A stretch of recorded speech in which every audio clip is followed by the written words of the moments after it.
தாய்மொழியை உயிரை இந்த நாள் ஏந்தி காக்குனர் யார், நன்னுணர் யார் என அயலார் நகைக்கும் போதில் தோளேந்தி காத்த எழில் சுப்பிரமணிய பாரதியார் நாமம் வாழ்க.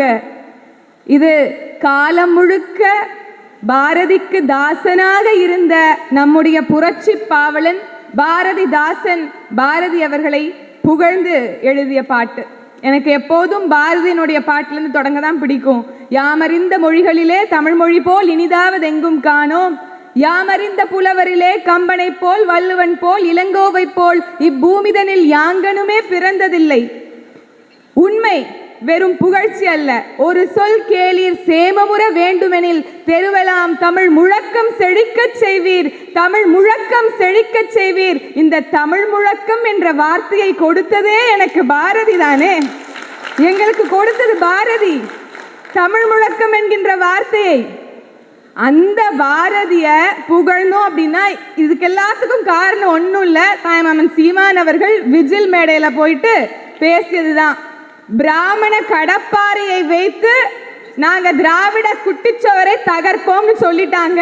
அன்னையிலேருந்து ஆரம்பிச்சது இன்னைக்கு வரைக்கும் கட்டுரையா எழுதிக்கிட்டு இருக்காங்க. எல்லாரும் சமூக வலைதளங்கள்ல பார்த்துக்கிட்டு இருப்போம்.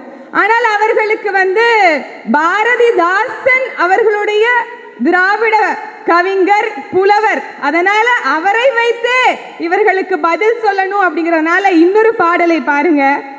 தமிழரின் உயிர்நிகர் தமிழ்நிலை தாழ்ந்ததால் இமைதிரவாமல் இருந்த நிலையில் தமிழகம் தமிழுக்கு தகும் உயர்வளிக்கும் தலைவனை எண்ணி தவங்கிடக்கையில் இலகு பாரதி புலவன் தோன்றினான்.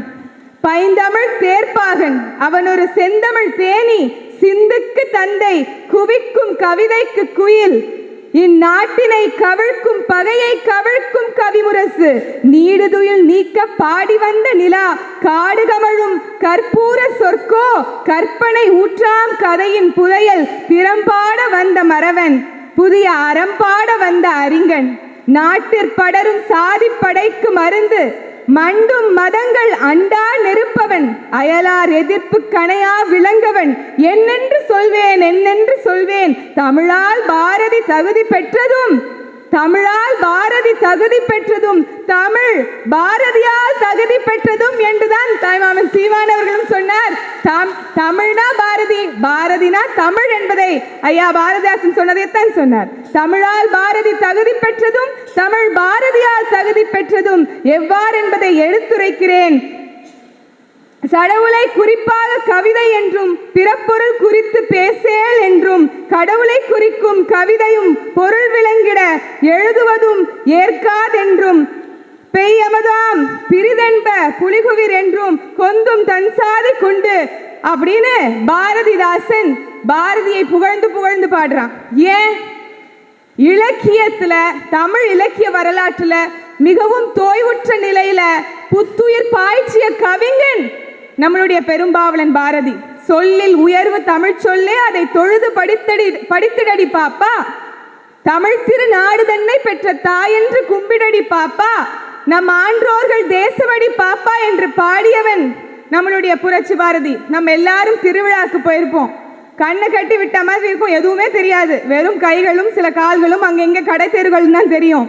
ஆனால் அந்த தந்தை அந்த சின்ன மகனை தூக்கி தோல் மேல உட்கார வச்சோன்னே அப்படியே அந்த திருவிழா கண்கொள்ளா காட்சியாக தெரியும் அல்லவா? அப்படி ஒரு காட்சியாகத்தான் தமிழை இந்த உலகிற்கு அவனுடைய எளிய நடையில் நமக்கெல்லாம் சொல்லிட்டு போயிருக்கான் பாரதி. ஆனா அவன் ஒரு சனாதன கவி அப்படிங்கிறதான் நம்மளுடைய எதிரிகள் சொல்றாங்க. நம்மளுடைய எதிரிகள்னா யாரும் திராவிடர்கள் தான். அதை எல்லாத்தையும் தங்கச்சி சொன்னது மாதிரி ஏன் A4 ஷீட்னா தெற்கு விஜய், வடக்கு விஜய், மத்தி விஜய்ன்னு பார்த்து பேசுறதுக்கு இல்லை. இங்க மொழியும் அறிவும் ஈவேரா என்கின்ற புத்தகத்தில் 1957 அவர் எப்படியெல்லாம் தமிழ் மொழியை சாடி இருக்கிறார் என்பதை உங்களுக்கு எடுத்து காட்டவும், அதே மாதிரி அவருடைய நாளேட்டான விடுதலை தலையங்கத்தில் அவர் சொன்னது என்ன அப்படிங்கிறது உங்களுக்கு சொல்வதற்காகவும் தான். நிறைய இருக்கு. இதெல்லாம் படிக்கும் போது தான் தெரிஞ்சிச்சு, எப்படி இப்படி திராவிட கூட்டத்தில் இவங்கெல்லாம் வாப்பெல்லாம் இருந்துச்சு, என்னுடைய மாமன்கள்லாம் இருந்தாங்கன்னு தெரியலையே அப்படின்னு தான் எனக்கு தோணுச்சு. அதை படிக்கும் போது உண்மையாவே எனக்கு அப்படிதான் தோணுச்சு. இங்க பாருங்க, முதல்லயே ஆரம்பிக்கும் போது என்ன சொல்றாருன்னா, ஹிந்தி தேவையில்லாத மொழி. அந்த மாதிரி தமிழையும் ஒப்பிடுறாருங்க. ஹிந்தி மேல எப்படி பற்று கொள்ளக்கூடாதோ அதே மாதிரி தமிழ் மேலையும் பற்று கொள்ளக்கூடாதுங்கிறாரு. மொழியின் அவசியம் நம்ம எல்லாருக்கும் தெரியும். மொழி வெறும் நமக்கு தொடர்பு கருவி மட்டுமல்ல, நம்மளுடைய உணர்வுகளை, நம்மளுடைய கருத்துக்களை, நம்மளுடைய எண்ணங்களை கடத்துவதற்கு மட்டுமில்ல, நம்மளுடைய சமூக கட்டுமானத்தை, நம்மளுடைய பண்பாடுகளையும் நம்மளுடைய அடையாளங்களையும் பாதுகாப்பதற்காகவும் கல்விய சிந்தனையின் அடித்தளமாக இங்க மொழி பயன்படுத்தப்படுகிறது. ஆனால் அந்த மொழிய எப்படியெல்லாம் சொல்லியிருக்கிறார் பாருங்க. அரசியல் மொழியாகவும், கல்லூரி போதனா மொழியாகவும், பள்ளிகளில் கட்டாய மொழியாகவும், இன்னும் இலக்கிய மொழியாகவும் இருக்க வேண்டும் என்று தமிழர்களிடையே அரசியல்வாதிகள் என்பவர்களும் மற்றும் புலவர்களும் இலக்கிய வாழ்வுக்காரர்களும் மொழிப்பற்று என்பதை சமயப்பற்று போல் முக்கிய பற்று என்று கருதுகின்றார்கள். இந்த இரண்டு மொழிகள் பற்றியும் கவலை இல்லை. யாருக்கு? அவருக்கு கவலை இல்லைதான். ஏன்னா 5வது டிராப் அவுட். அவருக்கு அதை பத்தி கவலை இல்லை. அவர் என்ன சொல்றாருன்னா, தமிழை எடுத்துக்கொண்டால் இன்று உலக ஞானத்தில் முற்போக்கு தன்மையில் தமிழுக்கு என்ன சிறப்பு இருக்கிறது? முற்போக்கு மொழி இல்லையா? அப்ப முற்போக்கு மொழி என்னது? ஐயா ஈவேரா அவர்களுடைய பார்வையில சமூக சீர்திருத்த மொழி. அப்படி சமூக சீர்திருத்த மொழிதான் முற்போக்கு மொழி என்றால், பொருளியல் விஞ்ஞானத்துல, அரசியல் பொது உடைமையில ஜெர்மானியத்துக்கும் ரஷ்ய மொழிக்கும் இணையான மொழியாக தமிழ் மொழி இருந்திருக்கிறது. 1932 அவர் பொது உடைமை அரசியல் பேசுவதற்கு காரணமாக இருந்தது தமிழ் மொழி தானே. ஆனால் அதெல்லாம் பத்தி எங்களுக்கு கவலை இல்லை. அதற்கும் நம்மளுடைய பாரதிதாசன் அவர்கள் நல்ல பாட்டு எழுதியிருக்கிறார். அவரையே அவங்கள மாதிரி ஆட்களுக்கு நல்ல பாட்டு எழுதியிருக்காரு. என்ன சொல்றாரு பாருங்க. பேசுகின்ற தமிழினிலே சுவை கவிதை தரவரியா பெரியோர் எல்லாம், பேசுகின்ற தமிழினிலே தமிழரெல்லாம் வேண்டுவன பெறுதல் கண்டும் ஏசி நின்றார். அதாவது தமிழை வச்சு எல்லாத்தையும் வாங்கியாச்சு, தமிழை வைத்து வேண்டுவன பெறுதல் கண்டும் ஏசி நின்றார். அவர் நாண தமிழ் கவிதை உலகினிலே எசமானான தூசகன்ற தமிழ் புலவர் சுப்பிரமணிய பாரதியார் நாமம் வாழ்க அப்படின்னு பாடுறார். இது மட்டுமா? இங்க நம்ம பெரியார் ஐயா ஈவேரா அவர்கள் என்னென்னமோ எழுதி வச்சிருக்கிறாரு. ஆரிய ஆதிக்கம், கலப்பு, இதெல்லாம் இருங்க உங்களுக்கு இன்னொன்னு சொல்றேன். அதாவது மொழியிலாகட்டும், பொருளிலாகட்டும், எழுத்திலாகட்டும், வேறு முறையிலாகட்டும் எவ்வித முன்னேற்றத்துக்கும் மாறுதலுக்கும் தமிழ் மொழி பயன்படாதுங்கிறாரு. முக்கியமானது தமிழனின் பேச்சு மொழி, தாய்மொழி தமிழ் என்பதை தவிர தமிழருக்கு வேறு உலக முக்கியத்துவம் எதுவும் எனக்கு தென்படவில்லை. மற்றபடி தமிழ்நாட்டிற்கு, தமிழருக்கு வேற எந்த மொழி தேவையானது, நல்லது, அரசியல், விஞ்ஞானம், கலை முதலியவைகளுக்கு ஏற்றது, பயன்படக்கூடியது அப்படிங்கிறாரு. தோன்றுகிறது. இது எனக்கு சுமார் 35 ஆண்டுகளுக்கு முன்பே தோன்றிருச்சு அப்படின்னு சொல்றாரு.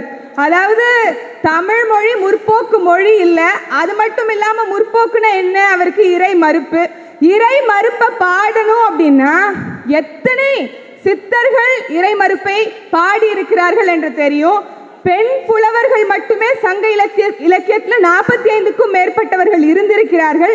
ஆனா அவர் எல்லாத்தையும் தமிழ் மொழியை எப்படி சாடி இருக்கிறாரு அப்படிங்கிறத குறிப்பாக சொல்லணும் அப்படின்னா, இங்க பாருங்க, விடுதலை அறிக்கை 27/1/1969 சொல்றாரு. என்ன சொல்றாரு? தமிழன் பழைய தமிழனாகவே இருக்க வேண்டும் என்று கருதுவது தமிழன் காட்டு மிராண்டியாகவே இருக்க வேண்டும் என்று கருதுவதற்கு ஒப்பாகும்.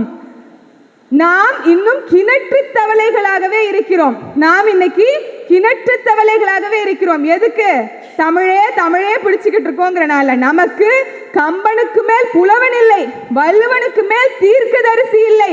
இக்கருத்தில் நாம் உலக மனிதனாக ஆக முடியாது என்பது எனது பலமான கருத்து. ஆகையால் தமிழர் தோழர்களே, உங்கள் வீட்டில் மனைவியுடனும் குழந்தைகளுடனும் வேலைக்காரிகளுடனும் ஆங்கிலத்திலேயே பேசுங்கள், பேச பழகுங்கள், பேச முயலுங்கள், தமிழ் பைத்தியத்தை விட்டொழியுங்கள். இதை விட கேவலமா யாராவது சொல்ல முடியுமா? என்னை வையாதீர்கள், மனிதனாக வாழ முயலுங்கள். அதாவது தமிழ் பைத்தியத்தை விட்டொழிஞ்சு மனிதனாக வாழணுமா. இது அவருடைய விடுதலை அறிக்கையில 27/1/1969 வெளிவந்ததுங்க. அப்போது வெளிவந்தது. இவர் அதுதான் 5வது டிராப் அவுட் அப்படிங்கிறதுக்கு எல்லா எடுத்துக்காட்டும் அவரே ஏற்கனவே எழுதி வச்சுட்டு போயிட்டாரு. விடுதலையில, அதுக்கப்புறம் குடியரசு நாளேட்டுகள்ல அப்படின்னு எல்லாவற்றிலும் அவர் எழுதி வைத்து போயிட்டார். அதை விட ரொம்ப ரொம்ப ரொம்ப இழிவாக சொல்லணும் அப்படின்னா ரொம்ப ரொம்ப மோசமாக தமிழை என்னன்னு சொல்லியிருக்கிறார் பாருங்க. யாரோ ஒரு பேர் தெரியாத ஒரு அவரை கவிஞர்னு சொன்னா அப்புறம் என்னோட வாய் ஏதாவது ஆயிரும்னு நினைக்கிறேன். அப்படி ஒரு யாரோ ஒருத்தவர் எழுதின பாட்டை மேற்கோளிட்டு அவர் 100 ஆண்டுக்கு முன்பே வேற அவர் இதை பாடிட்டாராம். என்னன்னு பாடுறாங்க? தமிழ் படித்ததால் பிச்சை கூட கிடைக்கவில்லை, தடமுலை வேசையராக பிறந்தோம் இல்லை, சனியான தமிழை விட்டு தையலார் தம் இடமிருந்து தூது சென்று பிழைத்தோம் இல்லை, என்ன சென்மம் எடுத்து உலகில் இருக்கின்றோமே அப்படின்னு ஒரு கேவலம் கட்ட புலவர் எழுதியிருக்கிறாரு. அதை இவர் விடுதலை தலையங்கத்தில் 1967 மேற்கோளிட்டு எழுதியிருக்கிறார். தமிழ் படித்தால் பிச்சை எடுக்க கூட முடியாது அப்படிங்கிறாங்க. ஆனா இங்க ஒரு பாட்டன் இருக்கிறான், நம்மளுடைய பாரதி.